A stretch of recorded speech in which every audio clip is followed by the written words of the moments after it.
السلام علیکم. امید کرتا ہوں سب اللہ کے بندے خیریت سے ہوں گے. اللہ کے بندو، آج میں آپ کو ایک خوبصورت ترین خطبہ سناتا ہوں. آج میں آپ کو اپنی پسند سے خوبصورت ترین واقعات میں سے ایک واقعہ سناتا ہوں. آج میں آپ کو ایک ایسا لائف لیسن دیتا ہوں. آج میں آپ کو ایک ایسی یاد دہانی کراتا ہوں کہ جس کے بعد اگر آپ کے دل میں ذرا سی بھی خیر ہوئی نا تو آپ کا دل بہت نرم ہو جائے گا اور آپ اس لائف لیسن کو پکڑ کے بیٹھ جائیں گے. یہ بہت ہی خوبصورت ایک کتاب ہے، کچھ صحابہ، لیکن سیرت کی کتابوں میں بھی آپ کو یہ ملے گا. آپ جو بھی پڑھنے والا بندہ ہے اس کو پتہ ہے کہ یہ کہاں سے ہے اور کس کس کتاب میں آپ کو یہ مل سکتا ہے واقعہ، اگر آپ خود پڑھنا چاہیں تو. اگر آپ خود پڑھ کے اکیلے میں بیٹھ کے رونا چاہیں تو، اگر آپ اس کو فیل کرنا چاہیں، اس پورے واقعے کو، اس پورے خطبے کو، اگر آپ اپنی خیر میں بڑھنا چاہیں تو. یہ واقعہ کب کا ہے؟ یہ واقعہ ہے غزوہ حنین سے واپسی کا. اب اس کے اندر جو ایک شائننگ پرسنالٹی ہے وہ ہے حضرت سعد بن عبادہ رضی اللہ تعالیٰ عنہ کی، اینڈ آف کورس ہمارے پیارے حبیب حضرت محمد مصطفیٰ صلی اللہ علیہ وسلم کی. اب سنیں ذرا کہ ہوا کیا تھا اس ٹائم پہ. جب مسلمان اس غزوے میں فتح مند ہو کر واپس لوٹے تو رسول اللہ صلی اللہ علیہ وسلم نے مال غنیمت کو مسلمانوں میں تقسیم کرنا شروع کیا. ایک روز مؤلفۃ القلوب کا خصوصی اہتمام کیا. اس میں وہ لوگ تھے جو نئے مسلمان ہوئے تھے. رسول اللہ صلی اللہ علیہ وسلم نے اس عمل سے ان کی دلجوئی کرنا چاہی. اس طرح آپ صلی اللہ علیہ وسلم نے حاجت مند سپاہیوں کو بھی کچھ دیا، اور وہ لوگ جو اسلام پر پختہ تھے انہیں ان کے اسلام کے حوالے کر دیا اور ان کو غنائم میں سے حصہ نہ دیا. رسول اللہ صلی اللہ علیہ وسلم کی محض عطا ہی ایک ایسا شرف تھا جس کی خواہش و تمنا ہر مسلمان کو تھی، جبکہ غنائم کا معاملہ تو اور زیادہ اہم تھا کیونکہ مسلمانوں کی معیشت میں اس کو بہت بڑا دخل حاصل تھا.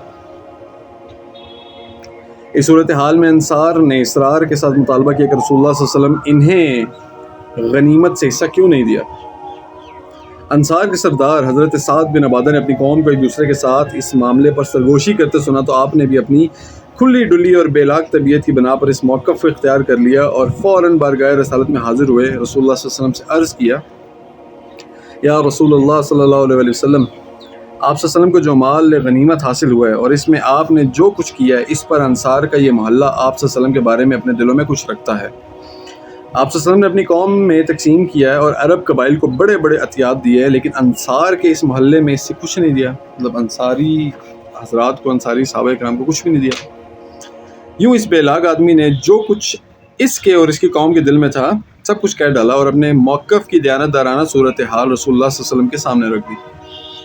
رسول اللہ صلی اللہ علیہ وسلم نے آپ رضی اللہ تعالیٰ عنہ سے پوچھا، وَأَيْنَ أَنْتَ مِنْ ذَلِكَ يَا سعد، سعد تم اس معاملے میں کہاں ہو؟ تمہارا کیا دل کہہ رہا ہے؟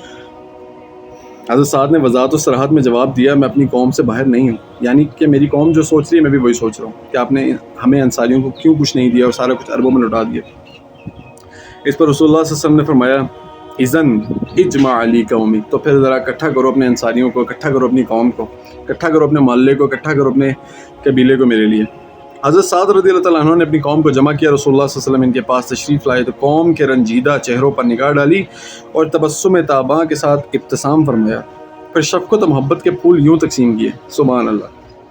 یا معشر الانصار، اے انصار کے لوگوں، مجھے تمہاری گمراہی کی حالت میں تمہارے پاس نہیں آیا. میں تمہاری گمراہی کی حالت میں تمہارے پاس نہیں آیا کہ اللہ نے تمہیں ہدایت دے دی؟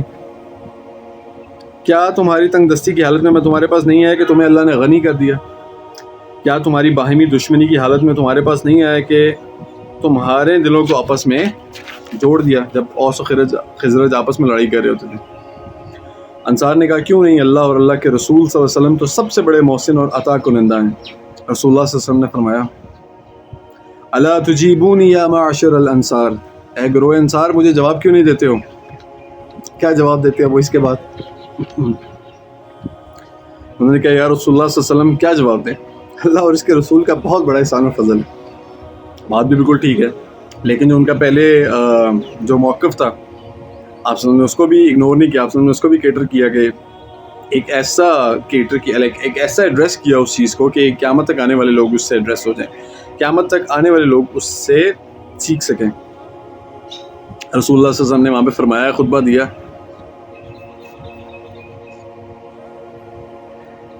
اور انصاریوں کی طرف سے اپنے اوپر شکوہ قبول کیا. کیسے؟ خود سے بول کے یہ چیز کہ ہاں اللہ کی قسم تم جو چاہو کہو، تم سچ ہی کہو گے اور تمہاری تصدیق بھی ہوگی.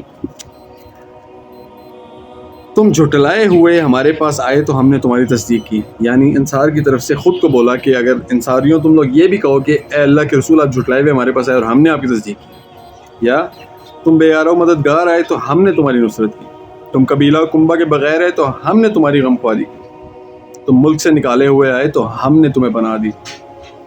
اے گروہ انصار، کیا تم دنیا کے اس ایک گھونٹ کی خاطر میرے خلاف دل میں کچھ رکھتے ہو جس گھونٹ کے ساتھ میں نے قوم کی اس لیے تعلیف قلب کی ہے کہ وہ مسلمان ہو جائیں اور تمہیں تمہارے اسلام کے حوالے رہنے دیا؟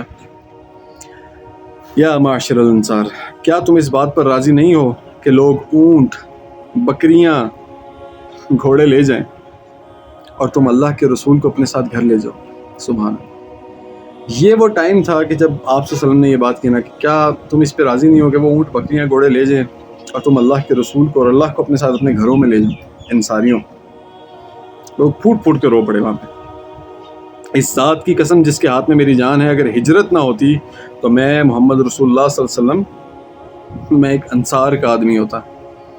اگر لوگ کسی گھاٹی پر چلتے تو میں انصار کی گھاٹی پر چلتا. اے اللہ انصار پہ رحم فرما. اللہم ارحم الانصار وابناء الانصار وابناء الانصار. انصار کے اولاد پہ رحم فرما، ان کی اولاد کی اولاد پہ رحم فرما. رسول اللہ صلی اللہ علیہ وسلم کا یہ خطاب سنا تو انصار اس قدر روئے کہ ان کی داڑیاں بھیگ گئیں. جلیل و عظیم رسول اللہ صلی اللہ علیہ وسلم کے الفاظ نے ان کے دلوں کو سکون و سلامتی، روحوں کو دولت و ثروت اور نفسوں کو خیر و عافیت سے بھر دیا، اور وہ سب حضرت سعد بن عبادہ سمیت پکار اٹھے، ہم اللہ کے رسول کی تقسیم پر راضی ہیں. 2024 میں بیٹھ کے 1445 سال پرانا ایک واقعہ میں کیوں سنا رہا ہوں. اس دن وہ لوگ اللہ کے رسول کی تقسیم پہ راضی ہوئے تو ان کے قلبوں کو سکون ملا، ان کی زندگیوں میں آرام ملا، ان کو رحمت ملی، ان کو بخشش ملی، ان کی زندگی میں برکت ہوئی، ان کی آخرت میں برکت ہوئی. ربنا آتنا فی الدنیا حسنہ وفی الآخرۃ حسنہ کہ وہ اس کو پورا کرنے والے بنے. آج 1445 سال کے بعد یہی بات ہم بیٹھے دوبارہ کر رہے ہیں. آج ہم اللہ کی تقسیم پہ راضی نہیں ہوئے، چاہے جائے کہ ہم اللہ کے رسول کی تقسیم پہ راضی ہوتے. ہم اللہ کی تقسیم پہ راضی نہیں. آج اس دور میں، اس پرفتن دور میں جہاں پہ پیسہ پیسہ پیسہ پیسہ پیسہ صبح شام پیسہ ہے، اور صبح شام دماغ اس لیے چل رہا ہوتا ہے، ہم سو کے اٹھتے اس لیے کہ ہم سوچ سکیں گے ہمیں پیسہ کمانے کے کون سے نئے طریقے ڈھونڈنے ہیں، ہمیں پیسہ کمانے کے لیے کون سے نئے کام کرنے ہیں، ہمیں پیسہ کمانے کے لیے کون سے نئے جگہوں میں گھسنا ہے، ہمیں پیسہ کمانے کے لیے کون سی نئی کمپنیز کا حصہ بننا ہے، کون سے اپنے دوستوں کو ہم نے اپنانا ہے، کون سے گروپس کو جوائن کرنا ہے، ہم نے کون سے نئی ٹیکٹکس و تکنیک سیکھنی ہے کہ ہم انٹرنیٹ سے پیسہ کمائیں، ہم وداؤٹ انٹرنیٹ پیسہ کمائیں، ہم تجارت سے پیسہ کمائیں، ہم گھر سے پیسہ. یعنی پیسہ پیسہ پیسہ پیسہ صبح سے لے کے شام تک اتنا لوگ کھاتے پیتے نہیں جتنا پیسہ پیسہ پیسہ کرتے رہتے ہیں. اس دنیا میں اس وقت مسلمان ہوں یا غیر مسلم ہوں، پیسے کے علاوہ کوئی مقصد نہیں رہ گیا. کسی کو عزت دینی ہے پیسہ، کسی کو عزت نہیں دینی ہے تو پیسہ، کسی کے ساتھ محبت کرنی ہے تو پیسہ، کسی کے ساتھ محبت نہیں کرنی تو پیسہ. پیسہ اب وہ اسٹینڈرڈ بن چکا ہے جس کے اوپر ہم ہر بندے کو پرکھتے ہیں. ہم کسی کی پہچان اس طرح کرتے ہیں کہ ہاں بھی کیا کام کرتے ہو، ماہانہ کتنا کما لیتے ہو. یہ نہیں دیکھتے کہ رزق جس نے دینا ہے وہ ماہانہ کے حساب سے نہیں دیتا ہے، وہ ہفتہ وارانہ کے حساب سے بھی نہیں دیتا ہے، وہ روزانہ کے حساب سے بھی نہیں دیتا ہے، وہ تو پل پل کے حساب سے پتہ نہیں کتنا کتنا رزق دے رہا ہوتا ہے جس کو وہ چاہے. واللہ خیر الرازقین.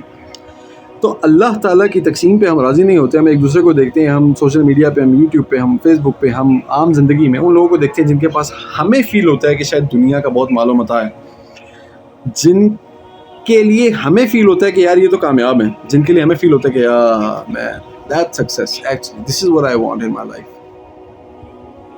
یہ ہے جو مجھے چاہیے. ہم اللہ کی تقسیم پہ راضی نہیں ہیں. اللہ سبحانہ و تعالیٰ قرآن مجید میں فرماتے ہیں کہ تم لوگوں کی طرف آنکھیں اٹھا کے دیکھنا چھوڑ دو جو لوگ تم سے اوپر ہیں، کیونکہ آف کورس میرے سے اس ڈیفینیشن کے مطابق نیچے بھی کروڑوں لوگ ہوں گے اور اوپر بھی کروڑوں لوگ ہوں گے. اور میں جتنا مرضی اوپر چلا جاؤں، ایون میں ریچسٹ بندہ بن جاؤں دنیا کا، اسٹل میرے سے پہلے بہت سارے ایسے لوگ گزرے کہ جن کا مال و متاع میرے سے بہت زیادہ تھا.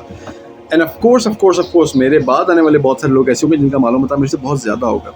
تو میں نے اچیو کیا کیا زندگی میں. لائک میں اگر ریچسٹ بن بھی جاؤں دنیا میں تو اسٹل میں نے کچھ بھی اچیو نہیں کیا, کیونکہ میرے سے پہلے بہت سارے ہیں, میرے سے بعد بہت سارے آنے والے ہوں گے. پہلے کچھ لوگ جو تھے وہ معلوم تھا میں لائک پیسوں میں سونے چاندی میں زیادہ تھے, آج کے لوگ کرپٹو میں زیادہ ہیں. لائک آنے والے ٹائم میں اور پتہ نہیں کون کون سی کرنسیز آ جائیں گے اور کون کون سے ذریعے آ جائیں گے پیسوں کو, اور لائک مانیٹری اور کون سے ویز نکل آئیں گے دنیا کو چلانے کے. اس حساب میں جو آج کے لوگ امیر ترین ہیں ان سے بھی بہت زیادہ امیر تھے. واٹ آئی اچیوڈ ایکچولی, تو دس از دا کویسچن. تو جب ہم اللہ کی تقسیم پہ راضی نہیں ہوں گے نا تو ہم اس طرح کی ڈرامے بازیوں میں پڑیں گے. جب ہم اللہ کی تقسیم میں راضی نہیں ہوں گے نا تو پھر ہم اللہ کو چھوڑ کے ہر چیز کو اپنانے کی کوشش کریں گے. جب ہم اللہ کی تقسیم پہ راضی نہیں ہوں گے تو ہم پیسے کے پیچھے ایسے بھاگیں گے جیسے ہمیں دین دنیا چھوڑ کے آخرت کے پیچھے بھاگنا چاہیے. دین دنیا کا مطلب کیا ہے؟ دین سسٹم جو آج کل دنیا کے بنے ہوئے ہیں, اور دنیا جو کہ آلریڈی دنیا پھنسی ہوئی ہے جہاں پہ سارے لوگ پھنسے ہوئے ہیں, اس کے چھوڑ کے آخرت کے پیچھے. جب ہم آخرت کے پیچھے بھاگیں گے تو آف کورس ہمیں اسلام کو اپنانا پڑے گا, کیونکہ دیر از نو ادر روڈ ٹو جنہ اور ٹو آخرہ اور ٹو اللہ کی بخشش اور اللہ کی رضا کی طرف. اور کوئی رستہ نہیں جاتا, ایک ہی رستہ جاتا ہے جس کو ہم نے چھوڑ دیا ہے, جو خالی پڑا ہوا ہے. اور ہمارا رستہ جو ہے وہ پیسہ پیسہ پیسہ پیسہ پیسہ, دنیا دنیا دنیا دنیا دنیا, مال مال مال مال مال, گاڑی گاڑی گاڑی, گھر گھر گھر, international tours, trips, what not یار, واٹ ناٹ. تو اللہ کی تقسیم پہ اگر ہم راضی ہو جائیں کہ اللہ نے جو مجھے دیا ہے, آپ کو زیادہ پیسہ چاہیے, یہی حضرت سعد بن عبادہ ہیں جو دعا کیا کرتے تھے, کہتے تھے کہ اے اللہ تھوڑا مال و دولت میرے حالات کو درست نہیں رکھ سکتا اور نہ میں اس میں گزارا کر سکتا ہوں, کیونکہ یہ بہت زیادہ سختی تھے لوگوں کو دینے والے تھے. آپ کو زیادہ پیسے چاہیے, آپ ضرور لیں زیادہ پیسہ. اللہ سے یہی دعا کریں کہ اللہ تھوڑے میں میرا گزارا نہیں ہوتا, مجھے زیادہ چاہیے. اور کیوں زیادہ چاہیے؟ کہ میں خرچنے والا ہوں, میں لوگوں کو دینے والا ہوں, اللہ تعالیٰ آپ کو دے گا. لیکن جب آپ دوسروں کے اوپر نظر رکھ کے بیٹھ جاتے ہیں کہ یار اس کے پاس زیادہ ہے, کیوں زیادہ ہے, اس کے پاس کیسے زیادہ ہے, کیسے اس کو کم کریں, اپنا کیسے زیادہ کریں, اور اس چکر میں آپ دین سے دور چلے جاتے ہیں, دنیا کے قریب ہو جاتے ہیں, لائک دنیا کے اندر پھنس جاتے ہیں. وہ چیز آپ کی آخرت کی تباہی ہے. تو اللہ کی تقسیم پہ راضی رہیں, جتنا اللہ نے آپ کو دیا اس کو بڑھانا ہے تو اللہ سے ہی مانگیں, اللہ سے ہی دعا کریں, اللہ تعالیٰ آپ کو اور دے گا. اور جو اللہ نے دوسروں کو دیا ہوا ہے اس کی طرف آنکھ اٹھانا چھوڑ دیں, لوگوں سے پوچھنا چھوڑ دیں کہ بھائی تم کتنا کماتے ہو, تم کیا کام کرتے ہو, کیا تمہاری جاب ہے, کیا تمہارا اسٹیٹس ہے, کیا تمہارا پوسٹ ڈیزگنیشن ہے. یہ چیزیں چھوڑ دیں, ان سے کوئی فائدہ نہیں ہے, کیونکہ اس سے ریس اور بڑھتی ہے مال و متاع کی. In fact if you want to ask someone something, اگر آپ کے اندر اتنا زیادہ وہ کیوریوسٹی ہے کسی کے بارے میں تو آپ اس سے یہ پوچھیں گے ہاں بھائی اسلام کے لیے کیا کہہ رہے ہو, ہاں بھائی بتاؤ کیا چل رہا ہے زندگی میں, اسلام کے لیے کیا ہے, دین کی کیا خدمت ہے. تو اپنے اسٹینڈرڈس چینج کریں, اللہ کی تقسیم پہ راضی رہیں, جیسے وہ لوگ اس ٹائم پہ آپ صلی اللہ علیہ وسلم کی تقسیم پہ راضی ہو گئے تھے اور کامیابی ان کا مقدر بنی تھی دنیا میں بھی اور آخرت میں بھی. ہمیں بھی یہی چاہیے کہ ہم اللہ کی تقسیم پہ راضی رہیں, تاکہ ربنا آتنا فی الدنیا حسنہ وفی الآخرۃ حسنہ.